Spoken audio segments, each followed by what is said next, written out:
மதிமுகம் நேயர்களுக்கு வணக்கம். இது நேர்முகம். இன்றைய நேர்காணலில் நம்மோட சிறப்பு விருந்தினராக திமுக முன்னாள் நாடாளுமன்ற உறுப்பினர் செந்தில்குமார் இணைந்திருக்கிறார். பேசலாம். ஈரோடு கூட்டத்தையும் பனையூர்ல நடத்தாம ஈரோடுக்கே போயிருக்காரு. பஞ்சே ஃபுல்ல படத்தை நடத்தினா எப்படி இருக்கும்? அதுதான் விஜய் அவர்களுக்கும் எங்க தலைவர் அவர்கள் மேடையில் பேசக்கூடியது. நிறைய பேர் இன்னும் வாசல்ல காத்துட்டு காளியம்மாள் போன்றவர்கள்லாம் காத்துட்டு இருக்கவங்க இருக்காங்க. தலைவர் கலைஞர் மாதிரி இல்லை, அவர் ரொம்ப ஸ்ட்ரிக்ட். அட்லீஸ்ட் விஜய் ஒரு 3 தேர்தலையாவது சந்திக்கணும். டைரெக்டாக உங்களை போய் முதலமைச்சர் நாற்காலியில் அமர வைக்கணும்னு நீங்கள் யோசிச்சிங்கன்னா அது ஒரு பெரிய முட்டாள்தனம்.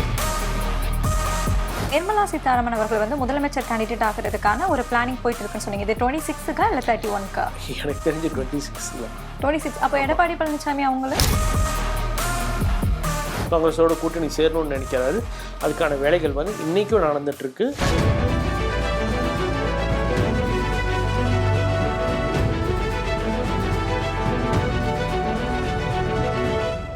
டயா பூஸ்டர் சுகரை கண்ட்ரோல் பண்ணும், உங்க ஆரோக்கியத்தை மீட்டு தரும். சர்க்கரையை கட்டுப்படுத்துறதுக்கான எளிமையான வழிமுறை, இயற்கையான வழிமுறை. அனைத்து மருந்து கடைகளிலும் கிடைக்கும். வணக்கம் சார். நேர்முகம் நிகழ்ச்சியில சந்தித்ததுல ரொம்ப மகிழ்ச்சி. வணக்கம்.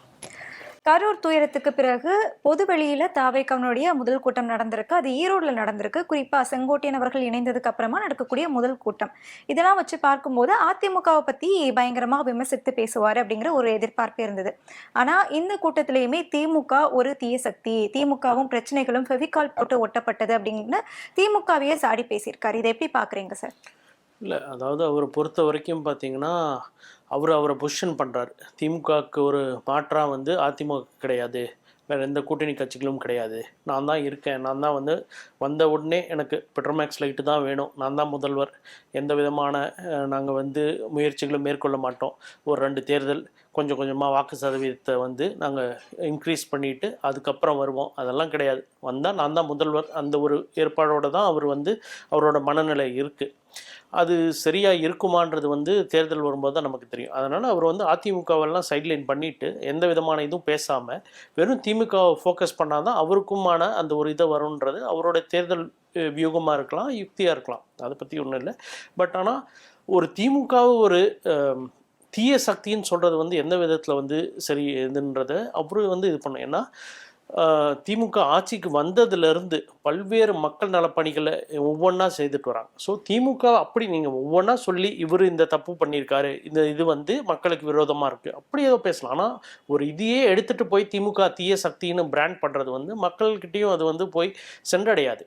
ஏன்னா பல்வேறு நலத்திட்டங்களாகட்டும் இதாகட்டும் ஒரு அவ்வளோ பெரிய ஒரு ஸ்தாபனத்தை, ஒரு நிறுவனத்தை, கழகத்தை இப்படி கொச்சைப்படுத்துறது யாருமே ஏற்றுக்க மாட்டாங்க. ஏன்னா மக்கள் அதனால் பயன் அடைஞ்சிருக்காங்க, மக்களுடைய வாழ்வாதாரம் அதனால் முன்னேறி இருக்குது, எவ்வளோ விஷயங்கள் செஞ்சுருக்கோம்.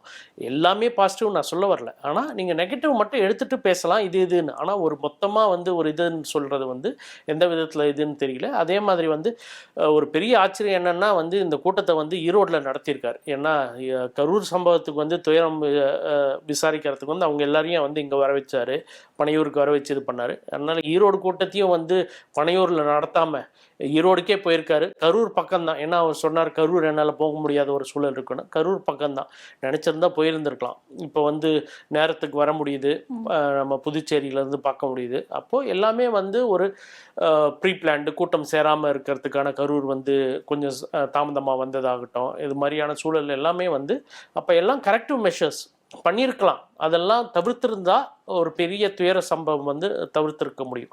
அது மாதிரி அவருடைய கன்வீனியன்ஸ்க்கு பண்ணுறாரு. பட் அவருக்கு அது கன்வீனியண்ட்டாக இருக்குது, கம்ஃபர்டபுளாக இருக்குது, அதை பண்ணிகிட்ருக்காரு. பட் இதுக்கு எல்லாமேயான பதில் மக்கள் பார்த்துட்ருக்காங்க. ஒரு தேர்தல் வரும்போது இதுக்கான ஒரு இது அவரை பொசிஷன் பண்ணுறதாகட்டும், அதே மாதிரி திமுக இவ்வளோ சாடி பேச வேண்டிய ஒரு சூழலில் இருக்கிறதுக்கானது இல்லை, மக்கள் அதுக்கான இது நம்ம தேர்தல் தான் நமக்கு அதுக்கான முடிவு தெரியும். குறிப்பிட்ட ஒரு நெகட்டிவ் பாயிண்ட் எடுத்து பேசினா அது சரியா இருக்கும் அப்படின்னு சொல்லியிருந்தீங்க. அதை பத்தியுமே பேசியிருக்காரு. திமுக ஆட்சியில தான் பள்ளி கல்லூரிகள்ல இடைநிற்றல் ரொம்பவே அதிகமா இருக்கு அப்படின்னு சொல்லியிருக்காரு. இல்லை, இதெல்லாம் நீங்கள் பார்த்தீங்கன்னா ஒரு இந்த ஆட்சியில் திமுகவில் தலைவர் இப்போ தலைவர் அவர்கள் இருக்கக்கூடிய இதில் ரொம்ப வந்து கேர்ஃபுல்லாக இருக்காங்க. அந்த நம்ம இது எல்லாமே வந்து ஒரு சுக்குநூறாக சொல்லக்கூடிய விஷயங்கள் தான். ஏன்னா இது எல்லாமே வந்து தரவுகள் அடிப்படையில் நம்ம பேசுகிறோம், அவங்க பொது இதில் பேசுகிறாங்க.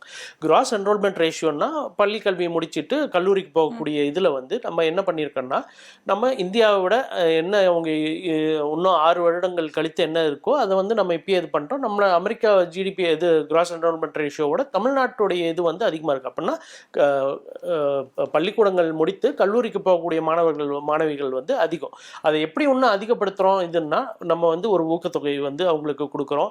அவங்க ஃபஸ்ட்டு பெண்களுக்கான அந்த தொகையை கொடுத்தோம், 1000 ரூபாய் வந்து 6லிருந்து 12 வரை அவர்கள் அரசு பள்ளியில் படித்தோம். அது மாதிரியான இதை வந்து அவங்க நம்மளை ஊக்குவிக்கிறோம். அது மாதிரியான விஷயங்கள்னால நம்ம ஒன்று இது இருக்குது. ஸோ நம்ம வந்து ஒரு ஐரோப்பிய நாடுகளோட நம்ம போட்டி போட்டுட்ருக்கோம். அமெரிக்காவை நம்ம தாண்டி இருக்கிறோம், மற்ற எல்லா மாநிலங்களை விட தாண்டி இருக்கோம். அப்போது திராவிட மாடல் ஆட்சி நம்ம குறிப்பிட்டு நம்ம சொல்லக்கூடிய விஷயங்கள் வந்து இத்தனை ஆண்டு காலமாக மெருகேற்று வந்து ரொம்ப சிறப்பான ஒரு எல்லாமே வந்து இண்டைசஸில் தான் பேசுகிறோம். எஜுகேஷன் ஆகட்டும் இதாகட்டும். ஸோ நம்மக்கிட்ட ஸ்டாட்டிஸ்டிக்ஸ் இருக்குது.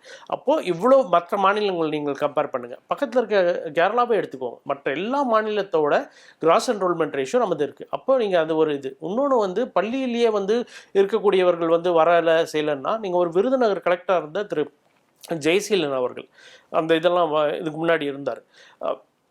அவர் மட்டும் இல்லை, பல்வேறு மாவட்ட ஆட்சியர்கள் யாரெல்லாம் பள்ளிக்கூடத்துக்கு வந்து ரொம்ப நாள் வந்து இதாக வரலையோ அவங்க வீட்டுக்கே போயிட்டு அவங்க ஃபஸ்ட்டு வந்து இது கல்வித்துறை மூலமாக வந்து விசாரிக்கிறாங்க.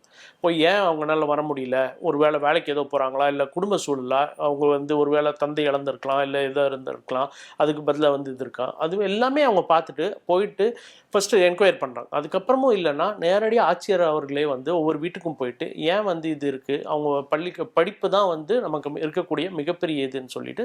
ஸோ கல்வியை பொறுத்த வரைக்கும் வந்து நம்ம என்னென்ன மேக்ஸிமம் பண்ண முடியுமோ அத்தனை பேரையும் நம்ம படித்து அவங்களுக்கான ஒரு வாழ்வாதாரத்தை உருவாக்கணும்.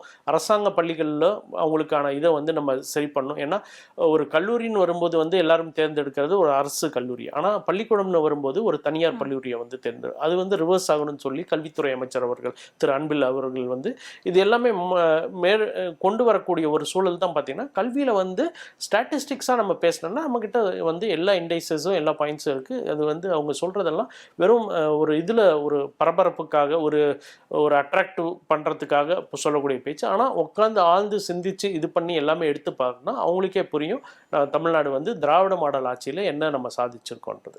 இல்லை, புள்ளிகள் வாரியாக நம்ம வந்து சொல்லலாம், இத்தனை சதவீதம் வந்து நமக்கு கல்வியில் வந்து உயர்கல்வியில் உயர்ந்திருக்கு, இடைநிற்றல் வந்து இத்தனை சதவீதம் குறைஞ்சிருக்கு, இது வந்து சூப்பர் ஸ்டார் தமிழ்நாடு அப்படின்னு சொல்லிட்டு நம்ம புள்ளிகள் வழியாக சொல்லலாம். ஆனால் கள நிலவரத்தை பார்க்கும்போது இப்போ ஒரு 2 நாட்களுக்கு முன்னாடி கூட ஒரு அரசு பள்ளியோட கட்டிடம் இடிந்து விழுந்து ஒரு சிறுவன் வந்து உயிரிழந்திருக்காங்க. ஸோ இது எல்லாமே வந்துட்டு தனியார் பள்ளியை தேர்ந்தெடுக்கிறதுக்கான ஒரு காரணமாக இருக்கலாம் இல்லையா? இல்லை, தனியார் கல்லூரியில் இதெல்லாம் நடக்கலைன்றதெல்லாம் நம்ம சொல்ல முடியாது. இது மாதிரியான விஷயங்கள் வந்து அந்த ரூஃபு ஸ்ட்ராங்காக இல்லாமல் விழுந்திருக்காங்க, அந்த காம்பவுண்ட் வந்து அந்த பேரபெட் வால் அது மாதிரியான சூழல்லாம் நடந்து எல்லா இதுலேயுமே நடக்குது. இப்போது அரசாங்கம்ன்றது வந்து மிகப்பெரிய ஒரு மிஷினரி. நமக்கு வந்து பள்ளிக்கூடங்கள் வந்து எந்த மாநிலத்திலும் இல்லாத மாதிரி வந்து தொடக்கப்பள்ளி வந்து 1 கிலோமீட்டருக்கு ஒரு தொடக்கப்பள்ளி, மிடில் ஸ்கூல் வந்து 3 கிலோமீட்டர்ஸ்க்கு ஒரு இது, ஹையர் செகண்டரி வந்து 5 கிலோமீட்டர்ஸ்க்கு, ஹையர் செகண்டரி வந்து 7 கிலோமீட்டர்ஸ்க்குன்னு இது மாதிரியான ஒரு கட்டமைப்பெல்லாம் பண்ணும்போது இதுக்கெல்லாம் கொஞ்சம் கொஞ்சமாக அப்போ இருந்தே நம்ம வந்து எல்லாமே பண்ணிட்டு வந்திருக்கிறோம். அப்போது இன்னும் வந்து நம்ம எல்லாமே பூர்த்தி செஞ்சிட்டோம், நம்ம வந்து 100% பண்ணிட்டோன்றதெல்லாம் இல்லை. ஏன்னா இதாக இருக்கும்போதே வந்து நிறைய விஷயங்கள் நான் பார்க்கக்கூடியது வந்து பெண்களுக்கான கழிப்பறை வசதிகள் வந்து இல்லை, அதுக்கெல்லாம் நம்ம முக்கியத்துவம் கொடுக்க ஆரம்பிச்சிருக்கோம். அது மாதிரியான சூழல். ஆண்களுக்கான கழிப்பறை சுத்தமாக வந்து நிறைய பள்ளிக்கூடங்களில் இல்லை. பழைய கட்டிடங்கள் ஃபண்டுன்னும் போது நமக்கு வரக்கூடிய இதுன்னு ஒரு லிமிட் தான் இருக்குது. ஸோ மழையினால் ஊறக்கூடிய சுவர்களாகட்டும் அது மாதிரி நிறைய விஷயங்கள்லாம் இருக்குது. சரி பண்ணக்கூடிய விஷயங்கள்லாம் நிறைய வந்து இருக்குது. நம்ம எதுவுமே வந்து நம்ம பூர்த்தி எல்லாமே நம்ம மெருகேற்று என்னென்னலாம் டிஃபிஷியன்சி இருக்கோ அதெல்லாம் செய்யறதுக்கான இதுதான் வரும். எந்த அரசாங்கமுமே வந்து ஃபுல்லாக சஸ்டெயினபிளாக வந்து ஃபுல் 100% வந்து அவங்களால இதில் இது பண்ணிட்டோம் செஞ்சிட்டோன்றது சொல்லதில்லை. அதனால் இது மாதிரியான சூழல் வரும்போதெல்லாம் எங்கெங்கெல்லாம் சரி பண்ணிக்க முடியுமோ சரி பண்ணிகிட்ருக்கோம். இன்னும் என்னென்ன மாதிரியான இது இருக்கோ அது எல்லாமே சரி நிறைய பள்ளிக்கூடங்களுக்கு வந்து சுற்றுச்சுவர் கிடையாது. ஏன்னா இதுதான் மக்கள் வந்து ஒரு தேர்ந்தெடுத்த ஒரு ஒரு மக்கள் பிரதிநிதிகிட்ட கேட்கக்கூடியது வந்து பெண்களுக்கான கழிப்பறை, புதிய கட்டடத்திற்கான ஒரு இது லேப் ஃபெசிலிட்டிஸு, அதுக்கப்புறம் சுற்றுச்சுவர், இது மாதிரி நிறைய விஷயங்கள் வந்து ஒவ்வொரு இதுலையும் இருக்குது. ஆனால் அதை முழுமையாக செய்யறதுக்கான நிதி வந்து எங்கேருந்தோ நம்ம வந்து ஆகாயத்துலேருந்தோ எங்கேருந்தோ நம்ம எடுக்க முடியாது. இருக்கக்கூடிய வரி பணத்தில் அதுதான்.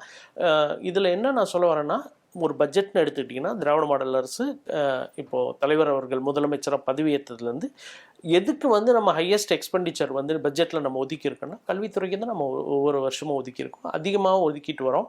ப்ளஸ் மக்களுடைய வந்து மக்கள் பிரதிநிதியோட அவங்களுடைய தொகுதி மேம்பாட்டு நிதியுமே வந்து இதுக்கு தான் செலவழிக்கிறோம். கட்டடங்களுக்கு, சுற்றுச்சுவருக்கு, லேப் ஃபெசிலிட்டிஸ்க்கு, கழிப்பறைக்கு, இது மாதிரி. ஸோ அது மாதிரியான டிஃபிஷியன்சிஸ் இல்லைன்னு நம்ம சொல்லலை, இருக்குது. ஆனால் அதுக்கான முக்கியத்துவம் கொடுத்துட்ருக்கோம்.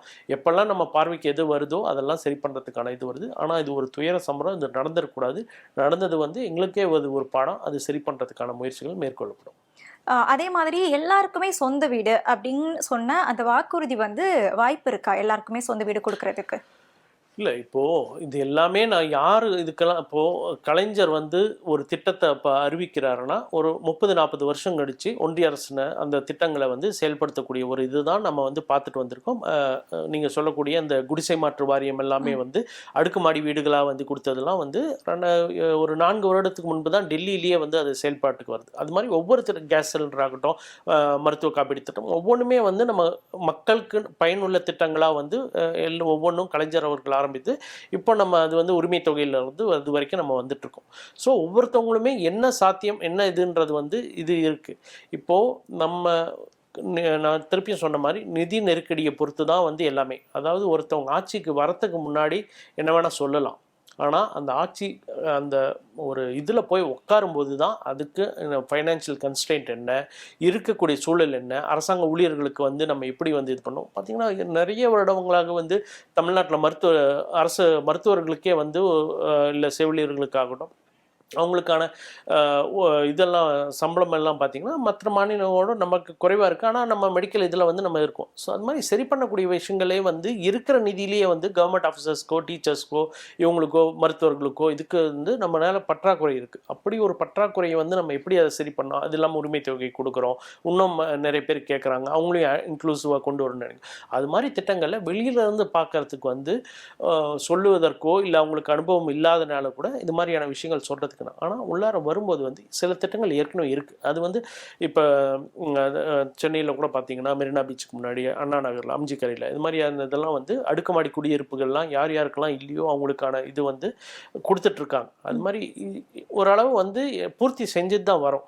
ஸோ இவங்க கொடுக்கக்கூடியது எல்லாருக்குமான இதுன்னா பார்த்தீங்கன்னா அது வந்து அரசாங்கம் ஏற்கனவே செய்துட்டு இருக்கக்கூடிய திட்டங்கள் சில க்ரைட்டீரியா வச்சுருப்பாங்க. இந்த அவங்களுக்கு வந்து எந்த விதமான நிலமும் இருக்கக்கூடாது, அவங்களுக்கு வந்து எந்த விதமான இதுக்கு முன்னாடி வேறு எந்த இதுவும் இருக்கக்கூடாது. அது மாதிரி யாருக்கு வந்து தேவை, யார் தகுதியானவர்கள் அவர்களை தேர்ந்தெடுத்து ஒரு க்ரைட்டீரியா வச்சு பண்ணிகிட்ருக்கோம். அந்த ஸ்கீம்ஸ்லாம் ஏற்கனவே இருக்குது. அது ஸோ இருக்கும்போது வெளியிலேருந்து அவங்க சொல்லும்போது அது வந்து ஒரு அட்ராக்டிவாக அவங்க வந்து சொல்லலாம். பட் நடைமுறைக்கு வந்து ஏற்கனவே இருக்கக்கூடிய திட்டங்கள் தான் அவங்க சொல்லிகிட்டு இருக்காங்க. அது எல்லோருக்கும்னா எந்த விதமான ஒரு க்ரைட்டீரியா இல்லாமல் சொல்லும்போது வந்து அப்புறம் அவங்க ஆட்சிக்கு வரும்போது தான் அது அப்புறம் அதை ரெஸ்ட்ரிக்ட் பண்ண ஆரம்பிப்பாங்க. பட் ஆட்சிக்கு வரும்போதுன்னா அதுக்கு ஆகும். அவங்களுக்கு இதே மாதிரி சஸ்டெயின் பண்ணிட்டு போயிட்டு அது ஒரு 3-4 எலெக்ஷன் பார்த்தா தான் பக்கத்துலேயே வர முடியும். அது வரைக்கும் அவங்க வெறும் பேசிகிட்டு இருக்கலாம். இப்போ இந்த மாதிரி திட்டங்கள் அறிவிச்சதுக்கு அப்புறமா நடைமுறை சிக்கல்கள் நிறைய இருக்கு அப்படின்னு நீங்க சொல்றீங்க. இப்போ தேர்தல் அறிக்கை குழுவை வந்து திமுக அறிவிச்சிருக்காங்க. 2026 தேர்தல் அறிக்கை குழுவில் இந்த சிக்கல்கள் எல்லாத்தையுமே கணக்குல எடுத்து அந்த அறிவிப்பு வருமா? கண்டிப்பாக. இப்போ பார்த்தீங்கன்னா ஒவ்வொரு தேர்தலுக்குமே ஒரு தேர்தல் அறிக்கை குழுன்னு போடுவோம். ஒவ்வொருத்தவங்களும் ஒரு நாடாளுமன்றம் ஆகட்டும் இதாகட்டும். அப்போது ஒவ்வொரு தொகுதியாக வந்து இந்த குழு போய் ஒவ்வொரு சட்டமன்ற தொகுதியாக போவாங்க. ஒரு மாவட்டத்துக்கு போனால் கூட ஒரு 4 சட்டமன்ற தொகுதிக்கு உட்பட்டு அங்கே இருக்கக்கூடிய இளைஞர்கள், விவசாயிகள், வர்த்தகர்கள் ஒவ்வொருத்தவங்களையும் இது பண்ணி எடுத்து கேட்டு அது வந்து அறிக்கையாக தயாரிக்கிறது தான் வந்து திமுகவுடைய வழக்கம் எப்பயுமே இருந்திருக்கு. ஸோ சில விஷயங்கள் வந்து ரிப்பீட் ஆகும், இல்லைன்னு நான் சொல்ல. தருமபுரி மாவட்டத்தையே பொறுத்துட்டிங்கன்னா எங்களுக்கு வந்து ஒகேனக்கல் கூட்டு குடிநீர் திட்டம் ஒன்று நிறைவேறியிருக்கு. இன்னொன்று வந்துட்டு அனைத்து ஏரிகளுக்கும் வந்து ஒகேனக்கல் உபரி நீர் எடுத்து அதை நிரப்புறது வந்து காலகாலமாக நாங்கள் சொல்லிகிட்டு இருக்கோம். காலகாலமாக அதையும் இம்ப்ளிமெண்ட் பண்ணுறதுக்கு ட்ரை பண்ணோம். ஸோ அது மாதிரி ஒவ்வொரு மாவட்டத்தையும் பொறுத்துட்டுனா சில விஷயங்கள் பூர்த்தி செய்திருப்பாங்க, சில விஷயங்கள் செய்யாமல் இருப்பாங்க, சில விஷயங்கள் வந்து சட்ட சிக்கல்கள் இருக்கும். நான் சொன்ன உபரி நீரில் சட்ட சிக்கல் இருக்குது, சில விஷயங்கள் புது விஷயங்கள் இருக்கும். ஸோ இந்த தேர்தல் அறிக்கை குழுன்றது வந்து ஒவ்வொரு இடத்துக்கும் போகும்போது அது என்ன இதுவோ அதை இன்க்ளூட் பண்ணிவிட்டு ஆக மொத்தமாக இந்த டீம் உட்காந்துட்டு ஒரு தேர்தல் அறிக்கையாக தலைவருக்கு சமர்ப்பிக்கும் போது அவரும் அதை கோத்ரூ பண்ணிட்டு ஒவ்வொரு மாவட்டத்துக்கும், வெறும் தமிழ்நாட்டுக்கு மட்டும் இல்லாமல் ஒவ்வொரு மாவட்டத்துக்கும் என்ன தேவைன்றது வந்து பொறுத்திருந்து அது வந்து சொல்லக்கூடிய விஷயங்கள் வந்து செய்கிறாங்க. போன இந்த இதில் பார்த்தீங்கன்னா கூட கட்சிக்கு அப்பாற்பட்டு ஒவ்வொரு சட்டமன்ற உறுப்பினர்கிட்டையுமே வந்து உங்களுக்கு உங்கள் தொகுதியில் செய்யக்கூடிய 3 முக்கியமான வேலைகள் வந்து என்னென்னன்றதையும் கேட்டு அதுக்கான வேலைகளும் தொடர்ந்து நடந்துட்டுருக்கு. ஸோ அது சட்டமன்ற உறுப்பினர்களை பொறுத்து மக்கள் பிரதிநிதியாக. ஆனால் இப்போது எல்லாம் ஒவ்வொரு குழுவாக வந்து அவங்க போய் பார்க்கும்போது, ஒவ்வொரு மாவட்டமாக போய் பார்க்கும்போது வந்து இது ஒரு பூர்த்தி செய்து எல்லாமே நம்ம அட்ரஸ் பண்ணக்கூடிய அளவுக்கு இருக்கும்.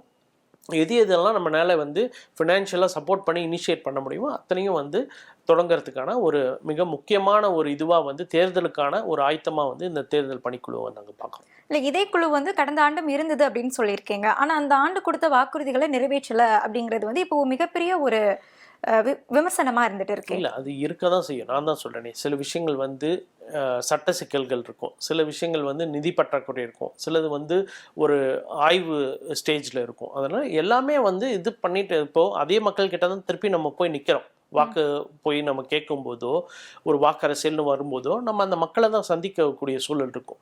இப்போ சென்னையே எடுத்துக்கிட்டிங்கன்னா மழை நீர் வந்து மழை பெஞ்சா வந்து இது இருக்குன்றது எல்லாமே ஒரு பெரிய குற்றச்சாட்டாக தான் இருந்துச்சு. இப்பயும் மழை வருது, இப்பயும் மழை வந்துச்சு. ஆனால் மக்களே இப்போ என்ன சொல்ல ஆரம்பிக்கிறாங்கன்னா மழை பெய்யும் போது தண்ணி தேங்குறது உண்மைதான். ஆனால் நம்மளே பார்க்குறோம், ஒரு அரை மணி நேரத்துலையோ இல்லை 1 மணி நேரத்துலையோ அந்த தண்ணி வந்து வடிஞ்சு போகக்கூடிய ஒரு சூழல். So they are the ones who are experiencing it. அந்தந்த ஊர் தொகுதி மக்கள் அந்தந்த பிரச்சனையை என்ன இருக்குன்றத இந்த ஆட்சியாளர்கள் வந்து அவங்க சொன்ன வாக்குறுதிகளை நிறைவேற்றியிருக்காங்களா நிறைவேற்றலையான்னு அதை எடை போட வேண்டியது வந்து மக்கள். அப்போ நம்ம திருப்பி நீங்கள் சொல்லக்கூடிய அத்தனை விஷயங்களும் நாங்கள் எடுத்துகிட்டு போய் வைக்க போகிறோம். அப்போ அவங்க கேள்வியும் கேட்கலாம், ஏன் வந்து சில விஷயங்கள் இவ்வளோ செஞ்சுருக்கீங்க, ஓகே இவ்வளோ செய்யலை, இதெல்லாம் எப்போ செய்ய போகிறீங்கன்றது அதுதான் நாங்கள் ஒரு இன்ட்ராக்ஷன்.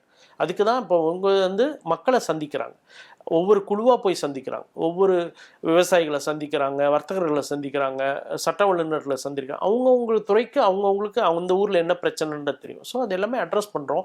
ஸோ அட்ரஸ் பண்ணலனால அவங்க கேட்பாங்க, ஏன் அதை வந்து அட்ரஸ் பண்ணல. ஸோ இட்ஸ் ஒரு டெமோக்ராட்டிக் ப்ராசஸ் தான். அதில் வந்து ஒரு வெளிப்படைத்தன்மை ப்ளஸ் நீங்கள் சொல்லக்கூடிய அத்தனை என்னென்ன விமர்சனங்கள் அரசியல் ரீதியாக வைப்பாங்க. ஆனால் நாங்கள் திருப்பி அந்த மக்கள்கிட்ட தான் நாங்கள் போய் வைப்போம். அப்போது ஒவ்வொருத்தவங்களும் நேரடியாக போகும்போது அதை நாங்கள் ஃபேஸ் பண்ணும்போது அதுக்கான இது வந்து சொல்யூஷன் இருக்கும். அது வந்து பாதி செஞ்சுருப்போம், இல்லை இதுன்னு இருக்கும், சிலது வந்து அதில் மீதி இருக்கக்கூடியதில் சிலதில் வந்து இனிஷியேட் பண்ணியிருப்போம். அது மாதிரியான விஷயங்கள் வந்து இருக்குது. ஒரே இதில் எல்லாமே முடிக்க முடியுன்றது கஷ்டம்தான். இப்போ ரீசெண்டாக அமித்ஷா அவர்களுக்கு நம்ம முதலமைச்சர் ஸ்டாலின் அவர்கள் பதில் கொடுக்கும்போது ஒரு வார்த்தை ஒன்று பயன்படுத்தியிருப்பாங்க, எங்கள் கேரக்டரே புரிஞ்சுக்கலையே சார் அப்படின்னு சொல்லிட்டு. விஜய் அவர்களுமே இதே மாதிரி சினிமா டைலாக்ஸ் தான் தொடர்ந்து பயன்படுத்திட்டு இருக்காங்க அப்படிங்கிற ஒரு விமர்சனம், ஒரு குற்றச்சாட்டு இருந்துகிட்டே இருக்கு. இன்னைக்கு அதுக்கு அவர் வந்து ஒரு கேள்வி எழுப்பியிருக்காரு, நீங்கள் என்ன சிலப்பதிகாரத்தில் இருந்தால் எடுத்து பேசியிருக்கீங்க, அதுவுமே வந்து சினிமா டைலாக் தானே அப்படின்னு சொல்லி கேட்டிருக்காரு. இல்லை, இப்போ வந்து தலைவர் ஒரு பஞ்சாக கொடுக்கறது வந்து வேறு. இப்போ நம்ம தலைவர் ரஜினி படம்லாம் பார்த்தோம்னா படம் நல்லாயிருக்கும், ஆனால் பஞ்ச் 1 2 இருக்கும். ஆனால் ரஜினி அவர்களே வெறும் பஞ்சே ஃபுல்லாக படத்தை நடத்தினா எப்படி இருக்கும், அதுதான் விஜய் அவர்களுக்கும் எங்கள் தலைவர் அவர்கள் மேடையில் பேசக்கூடியது. அவர் அவரே சொல்லியிருக்கார், கலைஞர் மாதிரி எனக்கான ஒரு பேச்சாற்றலோ ஒரு தமிழ் இதுவோ இல்லைன்றதை அவரே சொல்லியிருக்காரு இதுன்னு சொல்ல. அதனால் ஒரு வார்த்தை 2 வார்த்தைகள் வந்து ஒரு இதுக்கு இது பண்ணுறதுக்கான, ஏன்னா அது இளைஞர்களுக்கான நடந்த ஒரு மாநாடு, அது இது பண்ண. ஆனால் ஒரு ஃபுல்லாக வெறும் பஞ்ச் மட்டுமே ஒரு சினிமா டைலாக் மாதிரியே வந்து ஒப்பிக்கக்கூடிய சில விஷயங்களை பண்ணக்கூடிய தான் நம்ம இந்த ஒரு விமர்சனம் வைக்கிறோம்.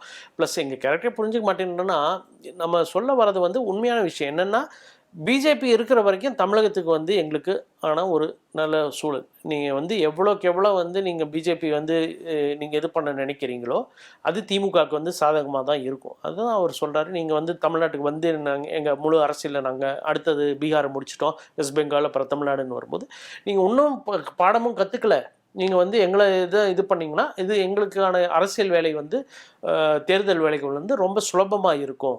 ஆர்.என். ரவி போன்றவர்கள் இருக்கும் முறையோ, இல்லை அண்ணாமலை போன்றவர்கள் இருக்கும் முறையோ, இல்லை வந்து அமித் அவர்கள் வரும்போதோ, இல்லை நரேந்திர அவர்கள் பிரதமர் அவர்கள் வரும்போதோ எங்களுக்கான இது வந்து களம் வந்து நீங்களே வந்து ரொம்ப ஈஸியாக வந்து சுலபமாக பண்ணி கொடுத்துட்றீங்கன்றது தான் அது சொன்ன மாதிரி. அது ஒரு என்னைக்காவது ஒரு இது தான் பேசுறது. பட் இவரோட இது பார்த்திங்கன்னா எல்லாமே மாடுலேஷன்லேருந்து இதிலேருந்து விஜய் அவர்கள் பேசுகிறது எல்லாமே வந்து வெறும் ஒரு சினிமா ஒத்திகை பார்க்கக்கூடிய ஒரு சூழல் மாதிரி தான் எங்களுக்கு தெரியுது. அது என்ன கேரக்டர் அப்படிங்கிறத சொல்லுங்க, நாங்க தெரிஞ்சுக்கிறோம் அப்படின்னு கேட்டிருக்காங்க முதலமைச்சர் ஸ்டாலின் அவர்கள். என்ன ஒரு கேரக்டர்ல என்ன பிளான் வச்சிருக்காங்க அப்படின்னு? இல்லை, அதுதான் நான் சொல்கிறேன், ரொம்ப சுலபமான விஷயம். ஏன்னா பிஜேபி தமிழகத்துக்கு வரணுன்றது அவங்களுடைய நீண்ட நாள் கோரிக்கை ஒரு இதுவாக இருக்குது. ஆனால் அவங்க செய்யக்கூடிய திட்டங்கள் எல்லாமே மக்கள் விரோத திட்டங்களாக இருக்குது. நீட்டுக்கு எதிராக இருந்திருக்காங்க, அந்த ஏழ்வர் விடுதலைக்கு வந்து எதிராக இருந்திருக்காங்க, ஜல்லிக்கட்டுக்கு வந்து போராடி பெற வேண்டியதாக இருந்துச்சு. அது மாதிரி ஒவ்வொரு தமிழகம் சார்ந்து இருக்கக்கூடிய விஷயங்கள் எல்லாமே பாஜக வந்து வேற ஒரு கண்ணோட்டத்தில் பார்க்குது. ரொம்ப ஈஸியாக அவங்களுக்கு வரக்கூடியது. இதுக்கு கொஞ்சம் செவிசாய்த்தோ இல்லை வந்து இதற்கு கொஞ்சம் ஒப்புதல் கொடுத்தோ இந்த பக்கம் கொஞ்சம் இது பண்ணாங்கன்னா அவங்க வரத்துக்கான வழிகள் வந்து இருக்குது. ஆனால் நீங்கள் அதுதான் எங்கள் கேரக்டரே புரிஞ்சுக்கணும்னா, நாங்கள்லாம் தமிழகத்தை சார்ந்து, தமிழக மண் சார்ந்து, திராவிடத்தை சார்ந்து எங்கள் போராடி கொண்டு இருக்கிற இதில் நீங்கள் உங்களுடைய மதத்தின் மூலமாக ஒரு கலவரத்தை உண்டாக்கி வரலாமோ இப்போ வந்து ஒவ்வொன்றும் ட்ரை பண்ணுறாங்க. அது எல்லாம் நீங்கள் வர வர வந்து கொண்டு வரது எங்களுக்கு தான் அது வந்து இதாக இருக்கும். அதுதான் எங்கள் கேரக்டர் நீங்கள் புரிஞ்சுக்க மாட்டேன்றீங்கன்னா அதுதான் விஷயம். ஏன்னா ரொம்ப ரொம்ப சுலபமாக இருக்கக்கூடிய விஷயங்கள் வந்து எங்களுக்கு செஞ்சு கொடுக்குறீங்க. நீங்கள் இது மற்ற இடத்துல வந்து ஒரு மதத்தை வந்து இங்கேயும் தமிழ்நாட்டில் தான் வந்து இந்தியாவில் அதிகமான கோயில்கள் இருக்கக்கூடிய இடம், அதே மாதிரி வந்து இதாக இருக்கக்கூடிய இடம். ஆனால் நம்மளுடைய மதம் என்பதோ இல்லை வந்து ஒரு இதுன்றது வந்து நம்ம வீட்டு வாசலோடு சரி, இவங்க வந்து ரோட்டில் இழுத்து அதை ஒரு 7.5 கூட்டணும்னு பார்க்குறாங்க. ஆனால் அதுக்கான அனுமதியை வந்து நம்ம கொடுக்கறதில்ல. அது பல ரூபமாக வந்து இது பண்ணுறாங்க. எனக்கு தெரிஞ்சு இதை வந்து இந்த திருப்பரங்குன்றம் பிரச்சனையை வந்து ஒரு நரேட்டிவாக செட் பண்ணி எலெக்ஷன் வரைக்குமே இழுத்துட்டு போகலான்னு பார்க்குறாங்க. அது திருப்பரங்குன்றம் நடந்துடுச்சு. அது எல்லாமே இன்றைக்கி இருக்கக்கூடிய ஒரு வெகு விரைவான இருக்கக்கூடிய உலகத்தில் வந்து அது ஒரு 4 நாள் இல்லை 7 நாளில் வந்து அடுத்த விஷயம் போயிடும். ஆனால் அதை ப்ரொலாங் பண்ணணுன்னு பார்க்குறாங்க. அது மூலமாக வந்து இது பண்ணணுன்னு பார்க்குறாங்க. அதாவது அவங்க நரேட்டிவே எப்பயுமே தப்பாக வந்து வட இந்தியாவை வச்சுட்டு தமிழகத்திலே அது மாதிரி செட் பண்ணணும்னு நினைக்கிறாங்க. அது எடுப்படாதுன்றது தான் வந்து நாங்கள் சொல்லக்கூடியது. இப்போ தாவிகா அதில் வந்து அடுத்தடுத்த கட்சிகளை சேர்ந்தவர்கள் எல்லாமே சேர்ந்துட்டு இருக்காங்க. குறிப்பாக சொல்லணும்னா மற்ற கட்சிகள்ல இருந்து அப்படி பிக் பண்ணி எடுத்து தான் இந்த தாவிகா அந்த கட்சியே வந்து இப்போ உருவாகி இருக்கு அப்படின்னே சொல்லலாம். அந்த லிஸ்ட்ல வந்துட்டு திமுகவில் இருந்தும் சில பேர் வரப்போறதா இதுக்கு முன்னாடி ஆதவர்ஜுனா சொல்லியிருந்தாங்க. அதையே இன்னைக்கு விஜய் அவர்களுமே ஸ்டேஜில் பேசியிருக்காங்க. திமுகவில் இருந்து நிர்வாகிகள் தாவிகாவில் இணையறதுக்கு இல்லை அமைச்சர்கள் முன்னாள் அமைச்சர்கள் எல்லாருமே இணையறதுக்கு வாய்ப்பு இருக்கா? இல்லை, வாய்ப்பு இல்லை. இது வந்து பார்த்தீங்கன்னா ஃபஸ்ட்டு வந்து அவங்க பொதுச் செயலாளர் புஷி ஆனந்த் அவர்கள் சொல்லும்போது மேடை பேச்செல்லாம் நீங்கள் கவனித்ததுன்னா சொல்லியிருக்கோம். புதுசாக வரவங்களுக்கெல்லாம் யாருக்கும் இது கிடையாது, நம்ம கட்சியில் விசில் அடித்தவங்களுக்கு போஸ்ட் ஓட்டினவங்களுக்கு இவங்களுக்கு தான் கொடுப்பாங்கன்னு சொல்லிட்டு என்ன பண்ணாங்கன்னா அவங்க எல்லாரையும் கூப்பிட்டு மாவட்ட செயலாளர் பதவி கொடுத்து முடிச்சிட்டாங்க. அடுத்தது என்ன பண்ணாங்க, ஒரு மேடை அலங்கரிக்கக்கூடிய பதவிகளோ இல்லை இதுன்றது எல்லாமே வந்து வெளியாட்கள் வந்து ஒவ்வொருத்தவங்களாம் வந்து புஷியை தவிர்த்து, புஷி ஆனந்த பொதுச் செயலாளர் தவிர்த்து இது எல்லாருமே இந்த மேடையில் இருக்கிறவங்க எல்லாருமே பார்த்திங்கன்னா ஆதவர்ஜுனா விசிகாலேருந்து வந்தவர், அதுக்கப்புறம் வந்துட்டு நிர்மல்குமார் பாஜக அதிமுகலேருந்து வந்தவர், லோயலாமணி நிறைய மற்றவர்களுக்கும் வேலை செய்த ஒரு சூழல்லாம் இருக்குது. அது மாதிரி அப்போது அந்த ஒரு இருக்கக்கூடியது ராஜ்மோகன் அது மாதிரி எல்லாம் மற்றவர்களுக்காக பேசியிருக்காங்க. அது மாதிரி அவங்க மேடையை அலங்கரிக்கிறதும் கீழே இருக்கிற தொண்டர்கள் வந்து வெறும் மாவட்ட செயலாளர்ன்ற பதவி, இப்போ திமுகவை பொறுத்திங்கன்னா மாவட்ட செயலாளருக்கு தான் வந்து அதிகமான ஒரு பவர் இருக்கும், ஒரு இது இருக்கும். பட் அங்கே அது மாதிரி இல்லை. இப்போ உங்களை தேர்தல்லையே பார்த்துட்டிங்கன்னா தாவக்க என்ன பண்ண போகிறாங்கன்னா, யாரெல்லாம் வந்து ஸ்பெண்டிங் கெப்பாசிட்டி இருக்கோ அவங்களுக்கான சீட்டு கொடுக்கும். அவங்க கட்சியிலையுமே மாவட்ட செயலாளர்கள் சில பேர் இருக்காங்க. ஒரு காரைக்குடி பிரபு மாதிரியோ, ஈசிஆர் சரவணன் மாதிரியோ, தருமபுரியில் சிவா மாதிரியோ, இல்லை வந்து சேலமில் பார்த்திபன் மாதிரியோ சில ஆட்கள் வந்து இருக்காங்க. ஆனால் எல்லாருக்குமான இது அது ஒரு 10% முடிச்சிடுவாங்க. மீதி எல்லாமே வந்து யார் புதுசாக பணம் வச்சுருக்காங்க, ஏன்னா வந்து செலவழிக்கக்கூடிய சக்தி இருக்குது, இவர் செலவு பண்ண போகிறதில்லைன்ற ஒரு முடிவுக்கு வந்திருப்பாங்க போல் இருக்குது. அதனால் புதுசாக இந்த மாதிரி வெளி கட்சியிலேருந்து வந்தவங்களுக்கு மட்டுமல்ல, இப்போ ஒரு ஊரில் நீங்கள் ஒரு மருத்துவராக இருக்கீங்க, ஒரு ஊரில் ஒரு வழக்கறிஞராக இருக்கீங்க, ஒரு அரசியல் ஆசை இருக்குது, கொஞ்சம் பண வசதி இருக்குது, செலவு பண்ண போகிறோன்னா புதுசாக வந்து இன்னும் கட்சியில் சேராத அவங்களுக்கான வாய்ப்புகள் தான் தேர்தலில் இருக்க போதே தவிர்த்து இது மாதிரியான இந்த போஸ்டர் ஒட்டிட்டு இத்தனை ஆண்டு காலமாக ஒரு ரசிகர் மன்றத்தில் இருந்து அவங்க வெறும் கீழே இருக்கிற பதவிகளோடு வந்து போகக்கூடிய ஒரு சூழல். ஸோ இதுதான் வந்து இருக்குது. இப்போ வந்து நீங்கள் இன்னொரு பார்க்கணும். இப்போ இந்த 2 ஆண்டு காலத்தில் ஒருத்தர் விஜய் அவர்ன்ற ஒரு பிம்பம் அவ்வளோ பெருசாக இருந்து இவ்வளோ பேர் எதுன்னா கூட்டணி கட்சிகள்லாம் விட்டுருங்க, யாரும் போகல, இது வரைக்கும் வரல, அவ்வளோ ஓப்பனாக வந்து நம்ம ஒரு அழைப்பு கொடுத்துமே வரல, கூட்டாட்சி பண்ணுவோன்னு சொல்லியும் வரல, செய்யலைன்னா அது மட்டும் இல்லை, தலைவர்களே யாருமே வரல. அதாவது சில கட்சியில் வந்து கொஞ்சம் ரிட்டையர் ஆகிடு இது மாதிரி இருந்தவங்க இப்போ செங்கோட்டையன் இப்போ வந்திருக்காரு. ஆனால் அது மாதிரியான ஆட்கள் வரத்துக்கான ஒரு சூழலுமே வந்து இல்லை. ப்ளஸ் சில பேர் வந்து வரணும்னு ட்ரை பண்ணியிருந்திருக்காங்க, ஆனால் அதற்கான அனுமதி அவங்க வந்து கொடுக்கல. அது நிறைய பேர் நடந்திருக்கு. அவங்க அதுக்கப்புறம்லாம் அங்கே இடம் கிடைக்காம அதுக்கப்புறம் மற்ற கட்சிகளில் திமுக உட்பட்டு வந்து சேர்ந்தவங்களும் இருக்காங்க. அதே மாதிரி நிறைய பேர் இன்னும் வாசலில் காத்துட்டு காளியம்மாள் போன்றவர்கள்லாம் காத்துட்ருக்கவங்களும் இருக்காங்க. இது மாதிரியான விஷயங்கள் வந்து நிறைய இருக்குது. அது அவங்க கட்சியிலேயே அது ஒரு பின்னடைவாக தான் நான் வெளியிலேருந்து பார்க்குறேன். ஏன்னா விருப்பப்பட்டு போகணும்னு நினைக்கிறவங்கள கூட அவங்க அனுமதிக்காத ஒரு சூழல் வந்து இந்த 2 வருடம் திமுகவில இருந்து அவங்க விருப்பப்பட்டு போயிருக்காங்க அப்படின்னு சொல்றீங்களா? திமுக விட்டு சொல்ல, இப்போ நான் சொல்லக்கூடியது அங்க மற்ற கட்சியில இருந்து தாவக்காக்கு போகணும்னு விருப்பப்பட்டு ஒரு 3-4 மாதங்களாக பேச்சுவார்த்தையெல்லாம் நடந்து இதோ இப்போ விஜய் பார்க்க போறாரு, அப்போ கூப்பிடுவார், அப்படி கூப்பிடுவார்னு சொல்லிட்டு பார்க்க முடியாம அதுக்கப்புறம் திமுகவில் வந்து சேர்ந்திருக்காங்கன்னு அப்படி சொல்ல வரேன் மற்ற கட்சியில். அது மாதிரி ஸோ அது மாதிரியான ஒரு சூழல் கூட இப்போ காளியம்மாளே இப்போ எடுத்துக்கிட்டிங்கன்னா அவங்க நாம் தமிழர் விட்டு வந்து எவ்வளோ நாள் அவங்க வந்து பல கட்சிகளோட பேசலாம். திமுக கிட்டையும் பேசியிருக்காங்க, தமிழக வாழ்வுரிமை கட்சிக்கிட்டையும் பேசியிருக்காங்க, இவங்க விஜய் கட்சியிலையும் பேசியிருக்காங்க, எல்லாருக்கிட்டையும் ஒவ்வொரு இதுன்னு பேசியிருக்காங்க. ஆனால் அவங்களுக்கான இது வந்து இன்னும் அவங்க அங்கே கேட்டில் தான் நிற்கிறாங்க. அது மாதிரியான சூழல் இது. ஸோ ஒரு புது கட்சிக்கு அது மாதிரி ஆட்கள் கூட அவங்க அப்சர்வ் பண்ணிக்கல. இப்போ கொஞ்சம் இது பண்ணிட்ட பின்னாடி தான் வந்து சில பேர் வந்து சேரக்கூடிய சூழல் இருக்குது. இன்றைக்கி அவர் சொல்லியிருக்காரு, அவர் சொல்லிட்டு போயிடுறாரு. ஆனால் அது கீழே இருக்கிற ஒரு வட்டம்னு ஒன்று இருக்குது. அந்த வட்டம் வந்து ரொம்ப அவங்களுடைய டெரிட்டரியை வந்து பாதுகாக்கிறதுல ரொம்பவும் தீவிரமாக இருக்காங்க. என்னோட இதில் அவங்க வந்துடக்கூடாது, அவங்க வந்தாங்கன்னா என்ன மேலே போயிடுவாங்க, அந்த ஒரு இது வந்து அது இருக்குது. இவர் சொல்லிட்டு போயிடுறாரு. ஆனால் முடிவெடுக்கக்கூடியது எல்லாமே வந்து பொதுச் செயலாளராக இருக்கக்கூடிய ஆனந்த் அவர்கள். அதுக்கப்புறம் இப்போ புதுசாக வரவங்கெல்லாம் வந்து அவங்களுக்குள்ள ஒரு கிளாஷ் ஆஃப் இதெல்லாம் இருக்குது. ஸோ அந்த சூழலில் இவங்க யாரையும் அனுமதிக்கிறது இல்லைன்றதை நம்ம ரொம்ப ஒவ்வொருத்தவங்ககிட்ட நேரடியாக பேசும்போது அது வந்து நம்ம பார்த்துருக்கோம். ஸோ இவர் சொல்லிட்டு போனாலுமே வந்து எவ்வளோ பேர் வருவாங்க, அவங்களுக்கு வந்தாங்கன்னா அவங்களுக்கு முக்கியத்துவம் என்ன? ஏன்னா செங்கோட்டையன் போன்றவர்கள்லாம் அமைச்சராக இருந்தவங்க, ஒரு இது இருந்தவங்க. ஸோ அவர் இப்போ புசி கீழே தான் இருக்கார். ஸோ அவரோட படம் போட்டிங்கனாலும் அந்த இதுன்னு இருக்குது. அந்த ஈக்குவேஷன்ஸ்லாம் ஒரு பொலிட்டிக்கல் இதில் வந்து ஒரு ஈக்குவேஷன்ஸு, ஒரு இது யார் பக்கத்தில் உட்காருது, மேடை வந்து எங்கே இருக்கிறது, யாருக்கு முன்னாடி பேசுறது, யாரோட புகைப்படம் வந்து இருக்கணும் இருக்கக்கூடாது, எந்த அளவு இருக்கணும், இது மாதிரியான தமிழக அரசியலில் இப்படி தான் போயிட்டு இருந்திருக்கு. இது மாதிரியான சூழல் வரும்போது வந்து எல்லாரும் யோசிப்பாங்க.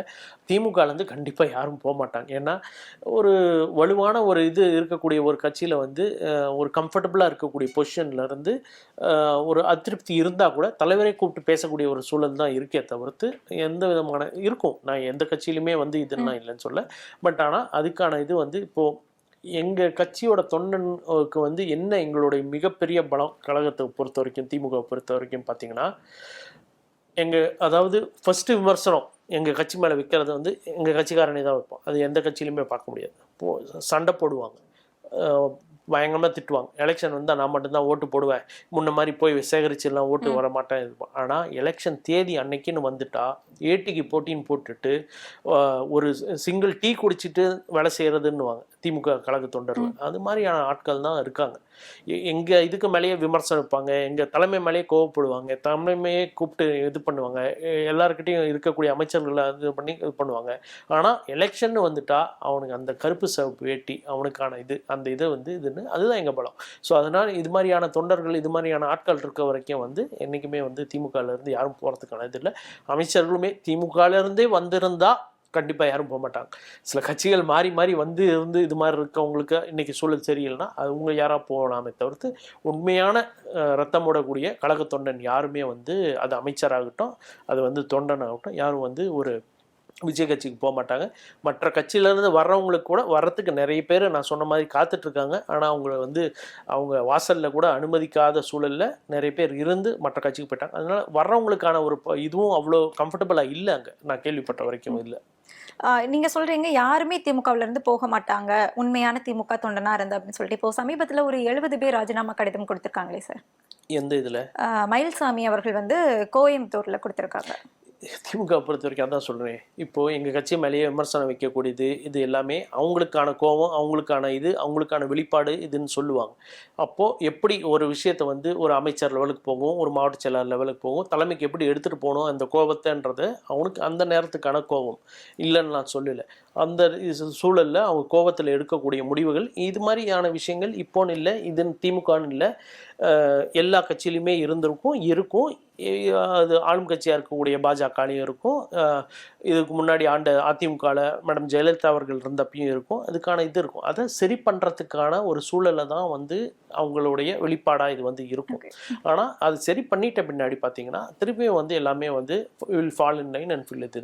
ஸோ இது எங்கேயுமே இல்லைன்னுலாம் சொல்ல, திமுகலையும் நான் 100% இதுன்னு நான் சொல்லலை. அவங்களுக்கான கோபத்தை ஒரு தலைவர் மேலே ஒரு பார்வையை எடுத்துகிட்டு போய் நம்ம காமிக்கணும். ஏன்னா தலைவர்கிட்ட போய் அவங்க பார்த்துட்டாங்க, பேசிட்டாங்கன்னா அந்த இது முடிஞ்சிட போகுது. அதுக்கான ஒரு சூழல் வந்து இருக்கக்கூடிய ஆட்சி, அப்புறம் கட்சி, அப்புறம் பொறுப்பு, இது மாதிரியான விஷயங்கள் வந்து எல்லாமே வந்து இப்போ கோடிக்கணக்கான தொண்டர்கள் இருக்கக்கூடிய இடத்துல எல்லாத்தையும் நம்மளால சரி பண்ணக்கூடிய அதுக்கான அங்கங்கே இருக்குது. பட் அதில் அவங்க திருப்தி அடையாத போது அதை எப்படி நம்ம கொண்டு போகணும் இதுன்றது தான் வந்து இருக்குது. ஏன்னா நீங்கள் இது சொல்லக்கூடிய இது மட்டும் இல்லை, நானே கூட சொல்லுவேன், நிறைய மாவட்டங்களில் வந்து நகராட்சியில் வந்து அதே மாதிரி வந்து கார்பரேஷனில் பிரச்சனை நடந்திருக்கு, இல்லைன்னுலாம் சொல்லறதுக்கோ இல்லை இதெல்லாம் இருக்குது, எல்லாமே இருந்திருக்கு. அது அவங்க மக்களுக்கான அவங்களுக்குள்ள ஒரு பிரச்சனை, இது எல்லாமே வந்து எப்படி கொண்டு போகணும், எதுக்கு கொண்டு போகணுன்றது இதில் இருப்போம். அதையும் அவங்க மேலே தப்பு இருந்திருந்தால் தலைவர் வந்து கலைஞர் மாதிரி இல்லை, அவர் ரொம்ப ஸ்ட்ரிக்ட்டு. ஸோ கலைஞராவது சரி போன்னு மன்னிச்சு விடுவார். ஏதாவது தப்பு இப்போ நகராட்சியெல்லாம் பொறுத்த வரைக்கும் நகராட்சி தலைவர்களாக இருந்தவங்க, சேர்மனாக இருந்தவங்க மேலாம் நடவடிக்கை எடுத்திருக்காங்க, சிட்டிங் சேர்மன் மேலாம் எடுத்திருக்காங்க. ஸோ அப்போது அவங்க மேலே மக்கள் வந்து சொல்லி அவங்களுக்கு ஒரு பதவி கொடுத்து கட்சி மூலமாக அந்த ஒரு உயர்வுக்கு வந்து மக்களுக்கு அதிருப்தியான வேலைகள் செய்திருந்தாங்க. அது மாதிரி இது ப்ளஸ் கவுன்சிலர் அவங்களுக்கு ஒத்துழைக்க மாட்டேன்றாங்க, அது மாதிரியான விஷயங்கள்லாம் இருந்து அவங்க இதாக இருந்தால் அது மாதிரிலாம் நிறைய மாவட்டங்களில் நிறைய நடந்திருக்கு, கார்பரேஷனில் கூட நடந்திருக்கு. அதுக்கெல்லாம் அவர் ரொம்ப ஸ்ட்ரிக்டாக இருப்பார். அப்போது அது மாதிரியான ஆட்கள் உங்களுக்கு ஒரு வாய்ப்பு கொடுத்துருக்கு, கட்சி சார்பாக வந்து உங்களுக்கு நாங்கள் பிரச்சாரம் பண்ணி உங்களை வந்து மக்கள் பிரதிநிதியாக வந்து உங்களுக்கு எவ்வளோ பேர் கேட்கும்போது உங்களுக்கு அந்த வாய்ப்பை கொடுத்து இது பண்ணியிருக்கோம். அதையும் மீறி நீங்கள் சில விஷயங்கள் பண்ணியிருக்கீங்கன்னா அது வந்து நீங்கள் திருத்திக்கிறதுக்கான இதுன்னு சொல்லி கட்சி விட்டு இப்போ டெம்பரரியாக தான் நம்ம எப்பயுமே சஸ்பெண்ட் பண்ணுவோம். அதில் சில பேர் இது பண்ணிவிட்டு அவங்களுக்கு திருப்பியும் அதில் ஒரு இது இல்லைன்னு நினச்சிட்டு போகிறவங்க வந்து நம்ம போனாலும் நிறைய பேர் பார்த்துருக்கோம், திருப்பியும் வந்துடுவாங்க.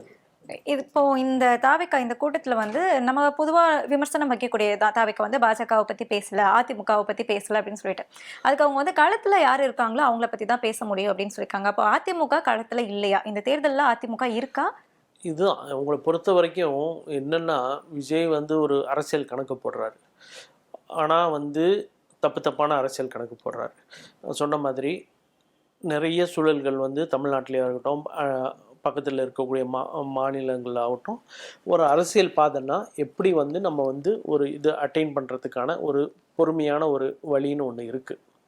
முதல் தேர்தலை சந்திக்கணும், ஏன்னா நிரூபிக்கப்படாத ஒரு வாக்கு வங்கி அது என்னன்றது நம்ம தெரிஞ்சுக்கணும். கரெக்ட். அப்போது நம்ம உடனே வந்து முதலமைச்சர் ஆகணும்னா ஒரு டெல்லி கிடையாது, ஒரு அரவிந்த் கெஜ்ரிவால் மாதிரி வரத்துக்கும். ஏன்னா இங்கே பூத் லெவலில் வந்து ஆட்கள் இருக்கக்கூடிய மிகப்பெரிய இது வந்து நமக்கு வாக்குச்சாவடிகள் தான், வாக்கு சேகரிப்பு இது தான், பூத் ஏஜென்ட்டு தான். ஸோ இது 2 கட்சிக்கு மட்டும்தான் இருக்குது, அதிமுக ஒன்று, திமுக ஒன்று. இவங்க புதுசாக வராங்க, இவங்களுக்கான ஒரு சைலண்ட் ஓட் இருக்குது, லேடிஸ்க்கு மத்தியில் வந்து ஒரு மிகப்பெரிய ஒரு பலம் இருக்குது. அது எல்லாமே வந்து இவர் வந்து அதை சீட்ஸாக கன்வெர்ட் பண்ணும். இப்போ சீட்ஸை கன்வெர்ட் பண்ணணுன்னா விஜய்க்குன்னு ஒரு வாக்கு சதவீதம், ஒரு வாக்கு வங்கி இருக்குது, யாரும் மறுப்பதற்கு இல்லை. திமுகக்குன்னு ஒரு வாக்கு வங்கி இருக்குது, கூட்டணி கட்சிகளோடு சேர்த்து இது பண்ணால் ஒரு சதவீதம்னு இருக்குது. அதிமுக எல்லாமே இங்கே வந்து அரித்மெட்டிக்ஸ் தான். ஸோ 1 + 1 = 2 ப்ளஸ் இது ப்ளஸ் மைனஸ் பண்ணால் இதுதான் டேபிளில் இவ்வளோ இருக்குது, இவ்வளோ கட்சிகள் இருக்குது, ஒவ்வொருத்தவங்களுக்கு இருக்குது. அப்போது அது வந்து ஜம்பிள் பண்ணி போட்டால் இது வரும், இங்கேருந்து இவங்க கலண்டா, இதுதான் வந்து கணக்கு, இதுதான் வந்து எல்லாரும் போடக்கூடியது. இப்போது இவர் உடனே ஒரு நிரூபிக்கப்படாத ஒரு வாக்கு சதவீதம் அதை வைத்து முதல் தேர்தலையே வந்து ஆட்சியை பிடிப்பாங்களான்னா கிடையாதுன்றது தான் வந்து ஒரு இது இருக்குது. இதுக்கான வழிகள் இருக்கான்னா சீமான் மாதிரி கொஞ்சம் கொஞ்சமாக உங்களுடைய வாக்கு சதவீதத்தை இது பண்ணிட்டு வரேன்னா அட்லீஸ்ட் விஜய் வந்து ஒரு 3 தேர்தலையாவது சந்திக்கணும். அவர் வந்து இப்போ பவன் கல்யாண் வந்து ஒரு மிக சரியான உதாரணம். அவர் எலெக்ஷன்லாம் சந்திச்சு இன்னைக்கு வந்து ஒரு துணை முதல்வர் தான் வந்திருக்காரு. இப்போ அதிமுகவோட இவங்க கூட்டணி வேணும்னு நினைக்கிறது உண்மை. ஆனால் அதிமுகவுக்கு நாங்கள் முதல் அமைச்சர் பதவி கொடுக்க மாட்டோம், நாங்கள் தான் அது லாஜிக்கலி ஒரு இவ்வளோ பெரிய ஒரு கட்சி இவ்வளோ ஆண்டுகளாக இவ்வளோ தொண்டர்களோட இவ்வளோ தடவை ஆட்சி ஒழிஞ்சு இப்படி வந்தவங்க யாராவது விட்டு கொடுப்பாங்களா? அது மாதிரியான ஒரு சூழலில் வந்து அது கூட புரிஞ்சிக்க முடியாமல், ஆனால் நான் தான் முதலமைச்சர்ன்ற எஸ்டாப்ளிஷ் பண்ணுறாரு. ஆனால் கூட்டணிக்கு வாங்க நான் கூட்டணி கொடுப்பேன்னா அப்போ யார் வருவா? அப்போது லெட்டர் பேட் கட்சிங்க, இல்லைன்னா ரிட்டையர் ஆன யாராவது அரசியல் விட்டு அவங்களுக்கு அந்த கட்சியில் வாழ்வில்லாதுன்னு நினைக்கிறவங்க, அது மாதிரியான ஆட்களுக்குலாம் வருவாங்க. ஸோ அவர் பண்ணக்கூடிய தப்பு, அதாவது இன்றைக்கி இருக்கக்கூடிய இன்ஸ்டன்ட் வேர்ல்டில் 2 minutes மேகி 2 minutes இது மாதிரி இதுன்றதில் இப்போ எல்லாமே வந்து 2 minutes ரீல்ஸு 2 minutes ட்வீட்டு எல்லாமே வந்து இதாகிடுச்சு. ஆமாம், ஷார்ட் ஆகிடுச்சு. ஸோ அப்படி வரணும்னு நினச்சிங்கன்னா அது வந்து எடுபடாது, அது வந்து சரி இருக்காது. அப்போது உங்களுக்கே ஒரு சலிப்புத்தன்மை வந்துடும். அப்போ முதல் எலெக்ஷனில் மக்களுக்கு இவர் சொல்கிறார்ல, நான் உச்சத்தில் இருக்கும்போது 230 300 கோடியோ விட்டுட்டு வரேன், அப்போ இவங்களுக்காக வரேன். அப்போது ஒரு வாக்கு சாதத்தை பார்க்குறாருல, பார்க்கும்போது ஒரு சலிப்பு தட்டிடும். இவங்களுக்காக வந்து நான் இப்போ வந்து இது பண்ணேன். இப்போ அந்த ஓட் பர்சன்டேஜ் வந்து எப்போ வந்து உங்கள் வெற்றியை தீர்மானிக்கும்னா அது வந்து சீட்டாக கன்வெர்ட் ஆகும்போது. இப்போ நீங்கள் நல்ல ஓட் பர்சன்டேஜ் வாங்குவீங்கன்னு வச்சுக்கோங்களேன், ஆனால் சீட்டாக கன்வெர்ட் ஆகலைன்னா அப்போது வந்து அது சீட்டாக கன்வெர்ட் ஆகி அதுக்கப்புறம் வந்து இதுன்னா இட் வில் டேக் டைம். ஒரு 3-4 எலெக்ஷனாவது நீங்கள் சந்தித்து நீங்கள் வந்து சஸ்டெயின் பண்ணி நீங்கள் வந்து பர்செவரன்ஸோடு நின்று களத்தில் நிற்கணும். இவர் தான் களத்தில் நிற்க மாட்டேன்றாரு. சரி, அது களத்தில் நிற்கிறது வந்து அவங்க நம்ம தான் பேசுகிறோம், அவங்க தொண்டர்களுக்கோ அவங்க ரசிகர்களுக்கோ அதை பற்றி ஒன்றும் பிரச்சனை இல்லை அப்படின்னா கூட ஒரு இது வந்து இருக்கணும்ல. அவர் வந்து பர்செவரன்ஸோடு இருக்கணும். இந்த ஃபஸ்ட்டு தேர்தலை பார்த்துட்ட பின்னாடி தான் அவர் படத்தை நடிக்க போகலாமா, எந்த ப்ரொடியூசரை கூப்பிடலாம், எந்த இதுன்னா இல்லை என்ன இவங்களுக்காக நம்ம வந்து அது அந்த இது தட்டிடும். 2 விஷயந்தான். ஒன்று, ஒரு துணை முதலமைச்சர் இது பண்ணாங்கன்னா பவன் கல்யாண் மாதிரி எதோன்னா, ஸோ அந்த டேபிளில் இருக்க அரித்மெட்டிக்ஸ் தான் 1+1 ஏதோ ஒன்று இதுன்னா எங்கேயாவது கொஞ்சமாவது இது வரும். பட் அது எதுவுமே இல்லாமல் வெறும் இது தான் வரும்னும் போது அதுக்கான இது வந்து யார் அட்வைஸ் பண்ணுறா, இல்லை அவருக்கான இதுவே இல்லையா? இப்போ சினிமா உச்சத்தில் இருந்தாலும் சரி, அரசியல் நீங்கள் ஆரம்பத்துலேருந்து ஆரம்பிக்க போகிறீங்க, அந்த இது வந்து உங்களுக்கு ஒரு லான்ச்சிங் பேட் கொடுத்துருச்சு. மற்றவங்க யாராக இருந்தால் கீழேருந்து இது பண்ணோம், உங்களுக்கு ஒரு லான்ச்சிங் பேட் பட் அந்த லான்ச்சிங் பேடே வந்து உங்களுக்கு வந்து டைரெக்டாக உங்களை போய் முதலமைச்சர் நாற்காலியில் அமர வைக்கும்னு நீங்கள் யோசிச்சிங்கன்னா அது ஒரு பெரிய முட்டாள்தனம். அப்போது உங்கள் அரசியலோட இது எல்லாமே வந்து ஒரு கேள்விக்குறியாக வந்து இருக்கும். ஒரு பிளானிங் இல்லாமல் ஒரு இது இல்லாமல் இப்படி வந்து இது பண்ண முடியுன்றது ஒரு பெரிய கேள்விக்குறியாக தான் இருக்கும். இப்போ அந்த கட்சியோட நிர்வாகிகள் அப்படி பார்த்தோம்னா மற்ற கட்சிகள் எல்லாமே எடுத்து வச்சவங்க தான். இந்த கட்சியோட தலைவர்கள் அப்படின்னு சொல்றவங்களுமே வந்துட்டு வேற வேற கட்சிகள்ல இருந்து அவங்க கொண்டாடக்கூடிய அந்த தலைவர்களை இவங்க வந்து தன்னோட தலைவர் அப்படின்னு சொல்லிக்கிறாங்க. கேட்டா வந்து இது வந்து பொதுவான தலைவர்கள், யாரு வேணா பயன்படுத்திக்கலாம், எம்ஜிஆர் அப்படிங்கிறவங்க எல்லாத்தையுமே. மேடம் ஜெயலலிதா செங்கோட்டையன் வந்து பின்னாடி சேர்த்திருக்காங்க. இன்னைக்கு கரவேஷ்டி வந்துட்டு தாவிக்காவோடது கட்டியிருக்காங்க, ஆனா பாக்கெட்ல வந்து ஜெயலலிதாவோட தான் போய் நிற்கிறாங்க. ஸோ இதை எப்படி புரிஞ்சுக்கிறது? அதான் சொன்னேனே, நாளைக்கு கலைஞர் அவர்களை பயன்படுத்தினா கூட இதுக்கு வந்து நம்ம வந்து இது இல்லை. ஏன்னா பயன்படுத்துவாங்களா கலைஞரா? ஏன்னா அவங்களோட எதிரி அப்படி இல்லை. அப்படி பார்த்தோன்னா இப்போது தீய சக்தின்றாங்க, ஒரு இதுன்றாங்க. ஆனால் வந்து நான் சொன்ன மாதிரி ஒரு பிராண்டாக நம்ம எதுவும் பண்ணுறோம். ஆனால் சில விஷயங்கள் நான் பண்ணும்போது மேடம் ஜெயலலிதா அவர்கள் வந்து வாஸ் அக்யூஸ்டுன்னு இது அவங்களும் ஒரு தண்டனைக்கு உட்பட்டவர்கள் தான். ஆனால் அது அவங்களுக்கு இது இல்லை. அதாவது என்ன வேணுமோ அதை தான் அவங்க எடுக்கிறாங்க. ஸோ இதை பொறுத்த வரைக்கும் பார்த்தீங்கன்னா கேள்வி கேட்குறாங்க. இப்போது நீங்கள் இது வந்து ஒரு வாக்கு அரசியலுக்காக நீங்கள் இந்தந்த தலைவர்களை இந்தந்த சமுதாயத்தை சார்ந்து இந்தந்த இதுக்கு வந்து நீங்கள் இது பண்ணி வச்சுருக்க மாதிரி தான் ஒரு பிம்பம் தோணுது. ஏன்னா ஒரு சீமான் அவர்கள் சொல்லக்கூடியது மாதிரி நீ தெளிவுபடுத்த மாட்டேன்றீங்க. திராவிடமோ இல்லைன்றீங்க, தமிழ் தேசியமா இல்லைன்றீங்க, அது ஒரு கலவைன்றீங்க. அப்போ என்ன தான் சொல்ல வரீங்க ஏதுன்றத அப்போது பட் இது வந்து அரசியல் விமர்சகர்களாக இருக்கக்கூடிய நமக்கோ இல்லைன்னா வெளிப்பார்வையில் பார்க்குறவங்களோ இல்லை மற்ற கட்சி ஆட்களுக்கோ தான் இது ஒரு கேள்வியாக இருக்குது.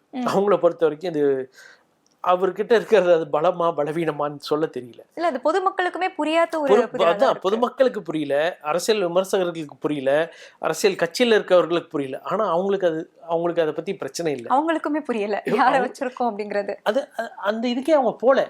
இப்போ அவங்க இருக்கக்கூடிய அந்த ரசிகர் கூட்டம் இன்னும் பக்குவப்படாத, அவங்க மேல எந்த தப்பும் நான் சொல்லலை. ஏன்னா வந்து திரு எழிலன் அவர்கள் திமுக மேடையில் சொன்ன மாதிரியான இதுதான் இந்த ஸ்டேஜில் இருக்காங்க. ஏன்னா சீமானுக்கு ஒரு ஒரு இது இருக்குது, அது ஒரு பக்குவப்பட்ட பின்பு அவங்க மாறி வரக்கூடிய ஒரு சூழல் பார்க்குறோம். திருப்பி இன்னொருத்தவங்க அந்த இதில் போய் சேர்றது பார்க்கணும். ஸோ அது மாதிரியான ஒரு சூழல் வந்து விஜய்க்கான இது இருக்குது. அவங்க அதுக்கெல்லாம் பற்றி நீங்கள் அந்த 5 தலைவர்களோ இது யாருன்னு கேட்டிங்கன்னா அவங்களுக்கு சொல்ல தெரியாது. அதுக்கான இது அதை பற்றி தே டோன்ட் கேர். அதெல்லாம் நமக்கான கூராய்வு செய்ய வேண்டியது எல்லாமே நம்மள மாதிரி ஆட்கள் உட்காந்து பேசக்கூடியதை தவிர்த்து it doesn't matter to them. அவங்களுக்கு அது ஒரு விஷயமே கிடையாது. அது யார் தலைவராக இருந்து எங்களுக்கு விஜய், எல்லா தொகுதியிலும் எங்களுக்கு விஜய், எல்லாமே இதுன்றது அது கம்ஃபர்டபுளாக இருக்குது அவங்களுக்கு. அது வந்து அவங்க பலமும் சொல்லலாம், வெளியே இது பார்க்குறது நம்ம பலவீனம்னு சொல்லலாம். இப்போ தாவேகா அந்த கட்சி ஒரு பக்கம் இருக்கு, அதிமுக அது வந்து இருக்கிற இடமே தெரியாம இருக்கு. இந்த நிலைமையில தான் உங்களுக்கு வந்து 134 சீட்ஸ் மட்டும்தான் உங்களுக்கு ஷேரிங் கொடுத்துருக்கிறதா சொல்லப்படுது. இந்த சீட் வச்சு உங்களால தனிப்பெரும்பான்மையா போட்டியிட முடியுமா? ஜெயிக்கிறதுக்கான வாய்ப்புகள் இருக்கா? நீங்கள் பாஜக கூட அதிமுக கேட்குறீங்க. இப்போது பாஜகவும் வந்து சாதாரணமாக இல்லை, அவங்க வந்து மிக தெளிவாக வந்து காயம் நகர்த்திட்டு இருக்காங்க. பியூஷ் கோயல் அவர்களை வந்து இதுக்கு போட்டிருக்கிறதாகட்டும், எனக்கு தெரிஞ்சு நிர்மலா சீதாராமன் அவர்களை கடந்த 7 மாதங்களாக தயார்படுத்திட்டு இருக்காங்க ஒரு முதலமைச்சர் கேண்டிடேட்டாக. இதுன்ற அளவுக்கு அது மாதிரியான ஒரு சூழல் இருக்குது தமிழகத்தில் முதலமைச்சர். ஆமாம் ஆமாம். ஸோ இது எல்லாமே எப்படி இவங்க எடுத்துகிட்டு போகிறாங்க, இவங்க வந்து அதிமுக எப்படி கையாள போகிறாங்க. அதிமுகவும் திருப்பி திருப்பி எடப்பாடி அவர்கள் சொல்கிறாரு நான் தான் முதலமைச்சர் இது, அதே மாதிரி என்னையை தான் அறிவிச்சிட்டாங்க, அதே மாதிரி தனிப்பெரும்பான்மையான ஆட்சி தான் வந்து நாங்கள் அமைப்போன்றது. இப்போது திமுகவுக்கு இருக்கக்கூடிய பயமும் அதே தான். அதாவது எங்களுக்கான வலுவான எதிரி வேறு யாரும் இல்லை அதிமுகன்றது நாங்கள் பல மேடைகளில் பல தளங்களில் வந்து சொல்லியிருக்கோம். அது அவங்களே வந்து வருத்தப்படுறாங்களோ இல்லையோ, திமுக வருத்தப்படுது. ஒரு எதிர்கட்சி வந்து வலுவடைஞ்சி அவங்களுடைய ஸ்பேஸை தான் வேற யாருக்கோ கன்சீட் பண்ணுறாங்க. அது பாஜகவுக்காகட்டும் இல்லை வந்து விஜய்க்காகட்டும். இது எங்களுக்கு அவங்களுக்கு இருக்கோ இல்லையோ, எங்களுக்கு அதுக்கான வேதனையும் எங்களுக்கு அவங்களுக்கு மேலே இருக்க அக்கறையும் எங்களுக்கு ஜாஸ்தி. திராவிட கட்சி அழிஞ்சிட்டு வருது. ஆமாம் ஆமாம். அவங்க வந்து இது ஏன்னா ஒரு இது இருக்கிற வரைக்கும் தான் வந்து ஒரு பலமான போட்டியோ ஒரு இதுவோ இருக்கும். இன்னொன்று வந்து இப்போது இதுக்கு அதிமுக போயிட்டு இவங்களோட ஏதோ ஒரு கட்சியோடைய இல்லை விஜய் கட்சியோடையோ சேர்ந்து இருந்தால் கூட ஒரு கூட்டாட்சி கொடுத்தாங்கன்னா அதுவுமே எங்களுக்கு பலவீனம் தான். ஏன்னா நாளைக்கு ஒரு இந்த எலெக்ஷன் இல்லைன்னாலும் அப்புறமா வந்து கேட்பாங்க. ஸோ எங்களுடைய கொள்கையில் மெயினாக வந்து மாநில சுயாட்சி, மத்தியில் வந்து கூட்டாட்சின்றது தான். ஸோ அந்த இதுவே டைல்யூட், எங்களுடைய கொள்கைகளே டைல்யூட் பண்ணுற அளவுக்கு வந்து அதிமுக நடந்துக்குச்சுன்னா அது நடக்கக்கூடாதுன்றது தான் எங்களுடைய இது. ஸோ அந்த ஸ்பேஸ் அவங்க கன்சீட் பண்ணுற வரைக்கும் இப்போ பாஜக மாதிரியான இது வரும்போது இதுனும் இங்கே தான் வந்து திரு எடப்பாடி அவர்கள் வந்து அவருடைய தலைமையில் எப்படி வந்து அவர் அது நிரூபிக்கக்கூடிய ஒரு கட்டாயத்தில் இருப்பார். அவர் வந்து இது வரைக்கும் I think is playing well தான். அவர் கட்சிக்குள்ளாரையே இருக்கக்கூடிய பிரச்சனைகள் எல்லாமே வந்து சரி செய்து வந்து இன்றைக்கி ஒரு தலைவராக வந்து இது பண்ணுறதில்ல. இந்த இருக்கக்கூடிய சூழலில் எப்படி கையாள போகிறாரு, அதாவது அவரை மட்டும் காப்பாற்றிக்கணும்னு நினைக்கிறாரா, இல்லைனா கட்சியை காப்பாற்றணும்னு அதிமுகவை காப்பாற்றணும்னு நினைக்கிறாரா, அந்த லெகசியை எப்படி கொண்டு போகிறாருன்றது ஒரு இது. பட் அவங்களுக்கு இது இருக்கோ இல்லையோ, எங்களுக்கான அதுக்கான இது வந்து ஜாஸ்தியாக இருக்குது வெளியிலேருந்து பார்க்கும்போது. இப்போ அண்ணாமலை அவர்களோட அந்த செயல்பாடுகளுமே இப்போ சமீப காலத்தில் வந்து ரொம்ப அதிகமாக இருக்கு. ஸோ இவருக்கு என்ன ஒரு அஜெண்டா கொடுக்கப்பட்டிருக்கும்? இல்லை, அதான் இப்போ வந்து personal enmity between Edappadi and Annamalai has led to BJP and ADMK splitting in parliamentary elections. அப்புறம் இவங்க வச்சது வந்து இப்போ நாங்கள் வரத்துக்கு தயாராக இருந்தாலுமே யாரோ ஒருத்தவங்க முட்டுக்கட்டியாக இருக்கான்ற சொல்லி தான் வந்து அண்ணாமலை அவர்களை வந்து தூக்கி வெளியில் வச்சாங்க. அவருமே வந்து ரொம்ப கான்ட்ரவர்ஷியலாக தான் வந்து பேட்டி கொடுத்துட்ருக்காரு. அது இல்லைன்னா எனக்கு ஒன்றும் பிரச்சனை இல்லை, எனக்கு வேறு இது இருக்குது. இஸ் ஆல்சோ ஒரு த்ரெட்டனிங், ஆமாம், ஒரு த்ரெட்டனிங் இதில் தான் வந்து இது பண்ணி பேசிகிட்டு இருக்காரு. ப்ளஸ் ஓபிஎஸும் டிடிவியோட நல்ல தொடர்பில் இருக்கார். இது மாதிரி அவங்களெலாம் சேர்த்தி கொண்டு வரணுன்றாரு. எடப்பாடி அவரோட தனிப்பட்ட இதுக்கு வந்து சேர்த்த மாட்டேன்றாரு. தென்னகத்தில் வந்து பார்த்திங்கன்னா வாக்கு சதவீதம் சமுதாய ரீதியாக வந்து அவங்க யாராவது சசிகலாவையோ ஓபிசியோ டிடிவியோ யாரோ சேர்த்தலாம், அங்கே வந்து நமக்கு ஒரு வாக்கு பலவீனமாகுன்ற ஒரு சூழல் வந்து அதிமுகவுக்கு வந்து இருக்குது. ஸோ இது எல்லாமே இது. ஸோ அவங்களுக்கே ஒரு கிளாரிட்டி இல்லை. இப்போ வந்து ஆல் கார்ட்ஸ் ஆர் தேர், அது எப்படி வந்து எதை வச்சு நம்ம பயன்படுத்தணும். இப்போ நான் கடைசியாக கேள்விப்பட்ட வரைக்கும் வந்து எடப்பாடி அவர்கள் வந்து நயினாரோட சுமூகமாக இருந்து இந்த சைடு பார்க்கட்டும், அண்ணாமலை அவர்கள் வந்து டிடிவி ஓபிஎஸ்ஸை வச்சு மேனேஜ் பண்ணி என்னன்றது பார்க்கட்டும் அந்த மாதிரி ஒரு. பட் ஸ்டில் யார் இன் கன்ஃபியூஸ் ஸ்டேட், பிகாஸ் அவங்களே வந்து ஒரு கேண்டிடேட்டை ரெடி பண்ணுறாங்க, திடீர்னு தேர்தல் பொறுப்பாளரை வந்து பாஜக மாற்றுது, அதுக்கப்புறம் வந்து ஒரு சூழலில் அதிமுகவின் தலைமை வந்து வேறு மாதிரி பேசுது, பாஜகவுடைய டெல்லி தலைமை வேறு மாதிரி பேசுது, இங்கே இருக்கக்கூடிய தமிழக இது வந்து வேறு மாதிரி பேசுது. அஃப்கோர்ஸ் அண்ணாமலை இருந்த வரைக்கும் ஒரு அஜெண்டாவோ ஒரு நரேட்டிவோ வந்து ஒரு ஸ்ட்ராங்காக செட் பண்ணிகிட்டு இருந்தார். But not everybody has to be like that. Nainar is a very இந்த பொலிட்டிஷியன் தான், ஆனால் கொஞ்சம் சாஃப்ட் ஸ்போக்கன் அவ்வளோதானே தவிர்த்து வந்து இப்போ அவங்க கட்சியிலேயே ஆட்கள் வந்து அண்ணாமலைக்கு எதிராகவும் இருப்பாங்க, இவங்களுக்கு எதிராகவும் இருப்பாங்க, அது மாதிரியான இதெல்லாம் இருந்துன்னு. பட் அண்ணாமலைக்கு கொடுத்துருக்கக்கூடிய லெவரேஜ் வந்து அவருக்கு வந்து திடீர்னு வந்து உடனே கொடுத்த எல்லாமே வந்து அதிகமான ஒரு இதுதான் அந்த ஒரு ஷார்ட் ஸ்பேனில். பட் அது அவர் வந்து அதை வந்து எப்படி பயன்படுத்த போகிறாரு ஸ்மார்ட்டாக, அதாவது கோவப்படுறனாலேயோ இதனாலேயோ தலைமையை எதிர்த்து பேசக்கூடியனாலேயோ வந்து எதுவும் வந்து இது பண்ண போகிறதில்ல. ஸோ அவருடைய அஜெண்டாவில் அவர் வந்து அவருக்கான அரசியல் வாழ்வு, அரசியல் எதிர்காலத்தை எப்படி அவர் செதுக்க போகிறாருன்றது அண்ணாமலை அவர்கள் எடுக்கக்கூடிய முடிவும் நிதானத்துலேயும் தான் இருக்குது. இவங்களுக்கு தேசிய பதவி கொடுக்கறதாகவும் ஒரு பேச்சுகள் எல்லாமே இதுக்கு முன்னாடி போயிட்டு இருந்தது. அதான் நான் சொன்னேன், ஒரு கன்ஃபியூஸ்டாகவே இருக்கார் அண்ணாமலையுடைய. இப்போ அவர் ஏதோ பேச வரும்போது எங்கேயோ ஒரு கோவப்பட்டு அவர் ஏதோ ஒரு வார்த்தையை தலைமைக்கு எதிராகவும் பேசிடுறாரு. பட் ஒரு கட்சின்னு நம்ம நம்பி வந்துட்டு பின்னாடி நமக்கான ஒரு உயர்வு, ஒரு பதவி, ஒரு இது எல்லாமே ஒரு ஷார்ட் ஸ்பேனில் இவ்வளோ பெரிய எலிவேஷன் கொடுத்துட்ட பின்னாடிலாம் இது மாதிரி கோவம் இழந்தோ இல்லை நிதானம் இழந்தோ பேசுறதுக்கு வந்து ஆன ஒரு சூழல் வந்து அவர் வந்து தவிர்க்கணும். அவருடைய அரசியல் எதிர்காலம் இது இருந்துச்சுன்னா ஐ திங்க் பாருங்கள், ரொம்ப அமைதியாக ரொம்ப இதுவாக வேலை செஞ்சுட்டு முருகன் அவர்களுக்கு ஒரு இந்த பதவி உயர்வு கிடச்சிச்சு, அவருக்கு திருப்பியும் வந்து ஒரு அமைச்சர் பதவி கிடச்சி, திருப்பியும் அவருக்கு போட்டியிடுறதுக்கான நீலகிரியில் ஒரு வாய்ப்பு கொடுத்தாங்க, தோற்ற பின்னும் திருப்பியும் வந்து ராஜ்யசபா கொடுத்தாங்க, நிறைய பேருக்கு வந்து கவர்னர் பதவி கொடுத்தாங்க. ஸோ அவங்க வந்து they will reward you BJP, but you will have to be very loyal to them. கொஞ்சம் இது பண்ணால் கூட வந்து இட்ஸ் பிகாஸ் அவங்க party is such a big party that அவங்களுக்கு வந்து they don't need any, they can plug anything out of anywhere. இப்போ ஒரு தேசிய தலைவரை வந்து யாருக்குமே தெரியாமல் எங்கே இருந்ததுன்னு சொல்லி பொறுத்த அது அவங்களுடைய பலம்னே நம்ம பார்க்கலாம். ஆனால் அதுக்கான லாயல்ட்டியை வந்து நிரூபிச்சுட்டு இருக்கணும். அது இது பண்ணி பேசும்போது செய்யும்போது வந்து அது மற்ற கட்சிகளுக்கான இதாக இருக்கலாம், அவங்களுக்கானது. ஸோ அண்ணாமலையை பொறுத்த வரைக்கும் அவருடைய அரசியல் எதிர்காலத்துக்கு வந்து கொஞ்சம் நிதானமாக இது பண்ணுறது, அட்லீஸ்ட் அவங்க தலைமைக்கிட்டையாவது இருக்க வேண்டியது ஒரு சூழல். நிர்மலா சீதாராமன் அவர்கள் வந்து முதலமைச்சர் கேண்டிடேட் ஆகிறதுக்கான ஒரு பிளானிங் போயிட்டு இருக்குன்னு சொன்னீங்க. இது 26க்கா இல்லை 31க்கா? எனக்கு தெரிஞ்சு 26 தான். 26. அப்போ எடப்பாடி பழனிசாமி அவங்கள அதுதான் நான் சொல்கிறேன், அவங்களே ஒரு கன்ஃபியூஸ் இதில் எல்லாத்துக்குமே பாஜக அது ஒரு பெரிய பலன்னு கூட சொல்லலாம். பாஜக வந்து எல்லாத்துக்குமே எல்லாமே தயாராக இருப்பாங்க. ஒரு ஒரு ஒரு எலெக்ஷன் மிஷினரி இதுன்னு சொல்லுவாங்க, ஒரு மான்ஸ்டர்னே சொல்லுவாங்க. ஒரு தேர்தல் முடிஞ்சிச்சுன்னா மற்ற கட்சிகள் அட்லீஸ்ட் ஒரு 2 நாளில் ஒரு கேப் விடும், ஆனால் அன்னைக்கு நைட்டே அவங்க உட்காருவாங்க அடுத்த தேர்தல் இது பண்ணு. ஸோ எந்த ஒரு இதையுமே விட மாட்டாங்க. பட் அஃப்கோர்ஸ் தென்னகத்தில் மட்டும்தான் வந்து இந்த 4 இந்த மாநிலங்களில் அவங்களால பெருசாக வந்து இது பண்ண முடியாமல் இருக்குது. அது தமிழ்நாட்டில் வந்து இது இருக்குது, ஏன்னா அவங்களோட ஸ்ட்ராட்டஜி எல்லாமே தப்பு. பட் எல்லாத்துக்குமே அவங்க தயாராக இருப்பாங்க. இது இப்படி வந்துச்சுன்னா அப்படி, அந்த சூழல் இப்படி போச்சுன்னா அது மாதிரியான இதுக்கு வந்து அது அந்த ஒரு சூழலில் அவங்க தயாராக இருக்காங்க. எது வேணா மாறலாம் அப்படின்னு சொல்கிறீங்க?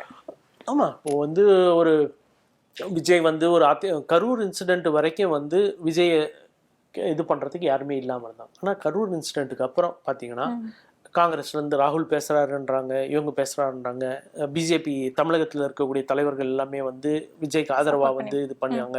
அதிமுக எடப்பாடி அவர்களே சொன்னார், பிள்ளையார் சொல்லி போட்டாச்சு, நம்ம வந்து பார்த்தீங்களா இங்கேருந்து இதுன்னு. ஸோ எவ்ரிபடி வாஸ் ஒரு அஃபினிட்டி, ஒரு இந்த பாயிண்ட் வந்துச்சு. பட் விஜய் அவர்களே அதை வந்து திருப்பி கெடுத்துக்கிட்டோம் அப்படி. ஸோ அது மாதிரி ஒரு சூழலில் வந்து பாஜகவுமே வந்து என்ன சொல்லும், இப்போது விஜய்க்கு வந்து ஒரு நேச்சுரல் அஃபினிட்டி டுவர்ட்ஸ் காங்கிரஸ் இருக்குது, அது உண்மை. ஏன்னா அவர் ஏற்கனவே வந்து காங்கிரஸில் சேர்ந்து காங்கிரஸ் பண்ண தப்பு. என்னைக்கு போய் ராகுல் பார்த்தா அப்படி 2009 நினைக்கிறேன் போயிருந்தாருன்னா, அன்றைக்கி ஒரு எம்பிசி கொடுத்துருந்தாங்கன்னா அவரோட அவங்க அப்பா சந்திரசேகர் தான் கூப்பிட்டு போனார், வெயிட் பண்ணி ராகுலை பார்த்தாங்க அன்றைக்கி இது. ஸோ அந்த ஒரு சூழல் தான். But years natural affinity towards காங்கிரஸோட கூட்டணி சேரணும்னு நினைக்கிறாரு. அதுக்கான வேலைகள் வந்து இன்றைக்கும் நடந்துகிட்ருக்கு. அதுக்கான விஷயங்கள் வந்து அதாவது ராகுலுக்கு வந்து திமுகவுடைய கூட்டணி இருக்கணும். ஏன்னா யாருமே இது பண்ணாத சூழலில் கூட வந்து எங்கள் தலைவர் திமுக தான் வந்து அவர் வந்து பிரதமர் இதுவாக வந்து 2014 அறிவித்தது இதுன்னு. மற்ற தலைவர்கள் அதே மாதிரி செல்வ பெருந்தகை இங்கே தலைவராக இருக்கிறதுக்கும் வந்து திமுக கூட்டணி. ஏன்னா சீட்ஸ் ஜெயிக்கணும். பீகார் எலெக்ஷனுக்கு முன்னாடி வரைக்கும் வேறு மாதிரி போயிட்டு இருந்துச்சு. பீகார் எலெக்ஷனுக்கு அப்புறம் சரியாச்சுன்னு நினச்சாங்க. ஆனால் திருப்பியும் ஒரு டர்மாயில் ஒரு இது வந்து காங்கிரஸில் வந்து ஒரு குழப்பமான சூழல் வந்து உருவாயிட்டு இருக்கு. ஏன்னா ராகுல் விட்டுருங்க, இங்கே செல்வ பெருந்தகை விட்டுருங்க, மற்ற இருக்கக்கூடிய தலைவர்கள் எல்லாமே வந்து நம்ம ஏன் வந்து திமுக இன்னும் வந்து நம்ம ஆதரவாக இருக்கணும், அவங்க வந்து கூட்டாட்சியும் இல்லைன்றாங்க, சீட்ஸும் வந்து இது பண்ணி கம்மியாக கொடுப்பாங்க இதுன்னு. அப்போ வந்து நம்ம ஏன் வந்து இது ஒரு ஆப்ஷனாக பேசக்கூடாதுன்னு சொல்லிட்டு இருக்கக்கூடிய தமிழகத்தை சார்ந்த வட இந்திய பொறுப்பாளர்கள் அவங்க இதுக்கான சூழல் நடந்துட்டுருக்கு. அப்போது அது வந்து இன்னொரு சைட்லேருந்து கேரளா சைட்லேருந்து பேசும்போது வந்து கேரளாலையுமே விஜய்க்கு சப்போர்ட் இருக்குது, படங்கள்லாம் ஓடுதுன்னு. ஸோ நமக்கு வந்து அட்வான்டேஜ் தமிழ்நாடு மட்டும் இல்லை, கேரளா, ஆந்திரா, கர்நாடகா இது எல்லாமே வரும். ஸோ இது பண்ணுவோம் செய்வோன்றது ஒரு இது. எங்கள் தலைவர் வந்து ரொம்ப உறுதியாக இருக்கார். நாங்கள்லாம் கூட சொல்லிடுறோம், விடுங்க போனால் போட்டோம், காங்கிரஸ் வந்து அப்போயாவது அவங்களுக்கு ஒரு இது ஒரு பாடமாக இருக்கட்டும், கழட்டி விடுவோம், அவங்க தான் போகிறேன்றாங்கல்ல போட்டோன்றது. ஆனால் எங்கள் தலைவர் ரொம்ப உறுதியாக இருக்கார், இந்த அலைன்ஸ் வந்து இன்டாக்டாக இருக்குது. தேசிய கட்சியோட ஒரு கூட்டணி வேண்டும். தேசிய கட்சின்னு இல்லை, is a very accommodative leader. இது வரைக்கும் இந்த ஒரு கூட்டணி வந்து இத்தனை தேர்தலை வந்து உள்ளாட்சி அப்புறம் நடுவில் வந்து இடைத்தேர்தலாம் பார்த்தீங்கன்னா ஒரு 11 தேர்தல் சொல்லலாம். After he became the president of the party என்னது. ஸோ எல்லாமே ஜெயிச்சுட்டு வரோம். ஸோ அவர் வந்து அவருக்கு அந்த ஒரு கூட்டணி கட்சிகள் மேலேயோ இல்லை நம்மளை நம்பி வந்தவங்க மேலேயோ ஒரு இது இருக்குது. ப்ளஸ் அது அப்படியே வந்து எந்த விதமான இதுவும் இல்லாமல் எடுத்துகிட்டு போகணும்னு சொல்லி இது பண்ணுறாரு. ஸோ எங்களை தவிர்த்து எங்கள் தலைவர் வந்து வேறு மாதிரியான ஒரு முடிவில் வந்து அகாமடேட்டிவாக இருக்கார். இது வந்து இது பண்ணணும். ஆனால் எனக்கு தெரிஞ்சு இன்றைக்கு வரைக்குமே வந்து யாரெல்லாம் காங்கிரஸில் டிஎம்கேக்கு ஆதரவாக இருக்காங்களோ அவங்களெல்லாம் மாட்டிட்டு ஒரு விஜய் கூட ஒரு நெரேட்டிவ் செட் பண்ணுன்றதுக்கான இது எலெக்ஷனுக்கு முன்னாடி இது பண்ணுன்றதை வந்து காங்கிரஸில் தீவிரமாக செஞ்சிட்ருக்காங்க. பட் அதான் நாங்கள் கேட்கக்கூடிய கேள்வி, இப்போ உங்களுக்கு இதுதான் உங்களுக்கு இதுன்னா அப்போ 29 உங்களுக்கு வந்து இப்போ எங்களுடைய ஆதரவு வேணாமா? இப்போ உங்களுக்கு என்ன நேஷ்னல் பாலிட்டிக்ஸா இல்லை winning more seats and I mean getting more seats and winning no seats and getting less seats and winning all seats, there's a difference. இப்போ வந்து விடுதலை சிறுத்தை எங்கள் கூட்டணியில் இருக்குது, 2 எம்பி சீட் கேட்குறாங்க, 2மே ஜெயிக்கிறாங்க. எம்எல்ஏயில் வந்து ஒரு 7 சீட்டு இது பண்ணாங்க, 4 சீட்டு வந்து ஜெயிக்கிறாங்க. அதே பிஎம்கே வந்து அதிமுக கூட்டணியில் எந்த சீட்டுமே 23 சீட்டு, அதில் வந்து 6 சீட்டு ஜெயிக்கிறாங்க எம்எல்ஏயில். இதில் வந்து எந்த சீட்டும் ஜெயிக்கல. ஸோ அதுதான் சொல்கிறோம், அதுதான் உங்களுக்கு காங்கிரஸ்க்கு அதுதான் வேணும். அப்போது 29 வந்து எங்களுடைய இது வேண்டாமா?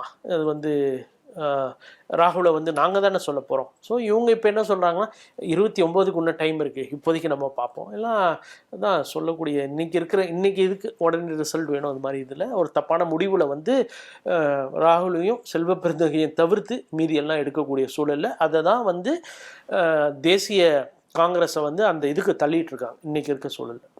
நன்றி.